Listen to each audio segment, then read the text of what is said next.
بسم اللہ الرحمن الرحیم۔ ناظرین اکرام، آج کی اس ویڈیو میں ہم بیان کریں گے کہ میدان محشر کہاں لگایا جائے گا اور بروز محشر کیا ہوگا۔ ناظرین اکرام، دنیا اپنی روانگی میں مسلسل چل رہی ہوگی کہ اچانک ایک زوردار آواز سے سب کچھ فنا ہو جائے گا سوائے رب العزت کے۔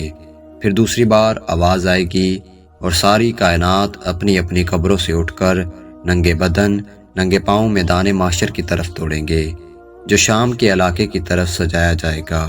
ہر انسان اپنے اپنے اعمال کے اعتبار سے اٹھے گا۔ ہر ایک کو دو فرشتے پکڑیں گے، سب میدان محشر میں پہنچیں گے۔ سورج 1 میل کے فاصلے میں تپش پھینک رہا ہوگا۔ سب لوگ اپنے اپنے اعمال کے اعتبار سے پسینے میں ڈوبے ہوئے ہوں گے۔ 50,000 سال کا یہ ایک دن بہت سخت ہوگا۔ لوگوں کی حالت ایک نشہ کیے ہوئے شخص کی طرح ہوگی۔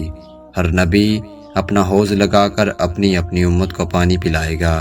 نبی کریم صلی اللہ علیہ وآلہ وسلم بھی اپنی امت کو سوائے کافروں، مشرکوں، منافقوں، مرتدوں اور بدعتوں کے سب کو حوض کوثر کا جام پلائیں گے۔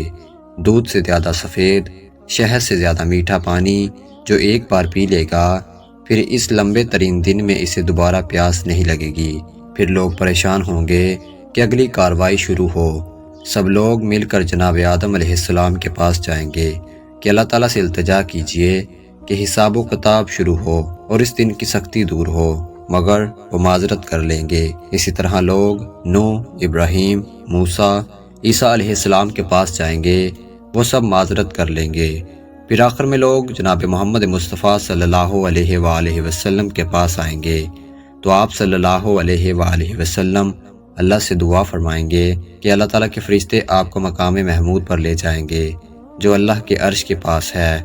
وہاں آپ سجدہ ریز ہو جائیں گے، اللہ کی حمد و ثنا بیان کریں گے۔ پھر اللہ کی طرف سے حکم ہوگا، آپ اٹھیں اور مانگیں، اللہ عطا فرمائے گا، اور سوال کریں، اللہ پورا کرے گا۔ پھر آپ حساب و کتاب کے لیے سفارش کریں گے جو قبول ہوگی۔ رسول اللہ صلی اللہ علیہ وآلہ وسلم دوبارہ میدان محشر میں لائے جائیں گے، اسے شفاعت کبریٰ کہا جاتا ہے۔ پھر اللہ عز و جل میدان محشر میں برجمان ہوں گے۔ اللہ کا عرش 8 فرشتوں نے اٹھایا ہوا ہوگا۔ سب سے پہلے اللہ تعالیٰ اپنی پنڈلی کو ظاہر کرے گا۔ جو نمازی ہوں گے وہ سب اللہ کے حضور سجدہ ریز ہو جائیں گے۔ باقی لوگوں کی کمر تخت بن جائے گی اور وہ اللہ کے حضور سجدہ نہیں کر سکیں گے۔ پھر عدالت الہی کی کارروائی شروع ہوگی اور چند اہم امور سلسلہ وار مکمل ہوں گے۔ نامہ اعمال کی تقسیم۔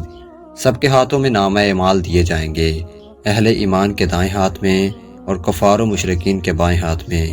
اہل ایمان تو خوش ہو کر دوسروں کو اپنا نامہ اعمال دکھائیں گے اور پڑھائیں گے، جبکہ کفار و مشرکین پریشان ہوں گے اور کہیں گے کہ کاش ہمیں یہ نہ دیا جاتا اور ہمیں ہمارا حساب معلوم ہی نہ ہوتا۔ نامہ اعمال کی تقسیم کے بعد سوال و جواب ہوں گے۔ مشرکوں اور کافروں سے سوال ہوں گے، وہ ہر چیز کا انکار کریں گے اللہ کے علاوہ۔ جن کی مشرک عبادت، پوجا اور نظر و نیاز کرتے رہے ہوں گے، ان کو بطور گواہ لایا جائے گا، وہ سب اس چیز کا انکار کر دیں گے۔ پھر اللہ ان کے منہوں پر مہر لگا دے گا اور ان کے اعضاء بول کر ان کے خلاف گواہی دیں گے، اور پھر وہ ان پر افسوس و حیرت کریں گے۔ نیز میدان محشر میں دیگر کئی ایک سوال ہوں گے، عمر کے بارے میں، جوانی، رزق، علم کے متعلق۔ اسی طرح حقوق اللہ میں سب سے پہلے نماز اور حقوق العباد میں سے قتل، خون اور جھگڑوں کے متعلق سوال ہوگا، اور ہر ایک کے متعلق عدالت الہی میں عدل سے فیصلہ ہوگا۔ اعمال کا وزن۔ اتمام حجت کے لیے پھر اللہ تعالیٰ سب کے اعمال کا وزن کرے گا۔ جس کی نیکیوں کا پلڑا بھاری ہوگا وہ کامیاب، اور جس کی نیکیوں کا پلڑا ہلکا اور برائیوں کا پلڑا بھاری ہوگا وہ ناکام ہو جائیں گے۔ بلکہ بعض کا تو حال اعمال کے اعتبار سے اس قدر برا ہوگا کہ ان کا ترازو ہی نہیں لگے گا، اور بعض کی نیکیوں کا وزن بہت زیادہ ہوگا، وہاں کوئی کسی کے کام نہیں آئے گا، یہاں تک کہ اگر کسی کی ایک نیکی کی وجہ سے اس کی ناکامی ہوگی تو وہ سب سے مانگے گا، لیکن کوئی اسے ایک نیکی نہیں دے گا۔ وہاں نہ بیٹا کام آئے گا اور نہ باپ اور ماں، ان سب کو اپنی اپنی فکر ہوگی۔ پل صراط سے گزرنا۔ اعمال کے وزن کے بعد سب کو پل صراط سے گزرنا پڑے گا۔ پل صراط جہنم کے اوپر بال سے باریک اور تلوار کی دھار سے تیز ہوگا، اور وہاں اندھیرا ہوگا، لیکن ہر آدمی کو اس کے اعمال کے اعتبار سے نور کی روشنی ملے گی۔ وہاں گزرتے ہوئے کوئی بات کرنے کی جرات نہیں رکھتا ہوگا، صرف انبیاء اللہ تعالیٰ سے سلامتی کی دعا کر رہے ہوں گے، اور مومن اپنے مزید نور کے طلب کے لیے اللہ سے دعا کریں گے۔ اپنے اپنے گناہوں کے اعتبار سے لوگ پل صراط سے نیچے جہنم میں گرتے رہیں گے۔ کچھ مومن تیزی سے گزر جائیں گے اور کچھ آہستہ سے، اور کچھ گرتے گراتے اور کچھ بہت دیر سے۔ مقام کنترہ، پل صراط کا آخری حصہ کنترہ مقام ہے، جہاں تمام اہل ایمان روک لیے جائیں گے۔ اگر ان کے دلوں میں کچھ کینہ، بغض وغیرہ ہوگا تو انہیں وہیں سے صاف کر کے آگے جنت کے لیے روانہ کیا جائے گا۔ وہاں ایک نہر حیات ہوگی جہاں ان سب کو ڈالا جائے گا۔ سب جنتی 32-33 سال کے خوبصورت، 60-70 ہاتھ قد کے جوان بن جائیں گے۔ جنت میں داخلہ اور سفارش۔ پھر سب سے پہلے جناب محمد مصطفیٰ صلی اللہ علیہ وآلہ وسلم اپنی امت کو لے کر جنت میں داخل ہوں گے۔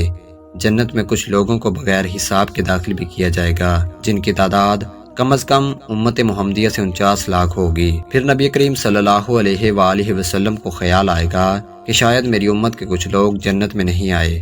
پھر رسول اللہ صلی اللہ علیہ وآلہ وسلم اللہ کے حضور سجدہ میں پڑ جائیں گے، اور اللہ کے حکم سے آپ پھر اہل ایمان کی سفارش کر کے جو جہنم میں اپنے اعمال سیئہ کی وجہ سے گر گئے ہوں گے انہیں نکال کر لائیں گے۔ اس سے شفاعت صغریٰ کہا جاتا ہے۔ پھر اسی طرح شہداء، انبیاء، فرشتے، مومن بھی سفارش کریں گے، اور جن کے دل میں رائی کے دانے کے برابر ایمان ہوگا انہیں جہنم سے نکال کر لے آئیں گے۔ کچھ لوگ ایسے بھی ہوں گے جن کے اعمال حسنہ اور سیئہ برابر ہوں گے، انہیں کچھ دیر مقام اعراف میں ٹھہرایا جائے گا۔ پھر سب کو جنت میں ان کے اعمال کے اعتبار سے محلات، خیمے، حوریں عنایت کی جائیں گی۔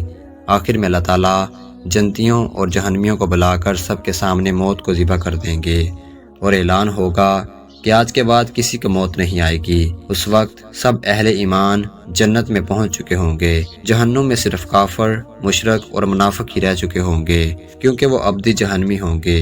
اللہ تعالیٰ سے دعا ہے کہ اللہ تعالیٰ ہم سب کا حامی و ناصر ہو، آمین یا رب العالمین۔ امید کرتے ہیں کہ آج کی یہ ویڈیو آپ کو اچھی لگی ہوگی۔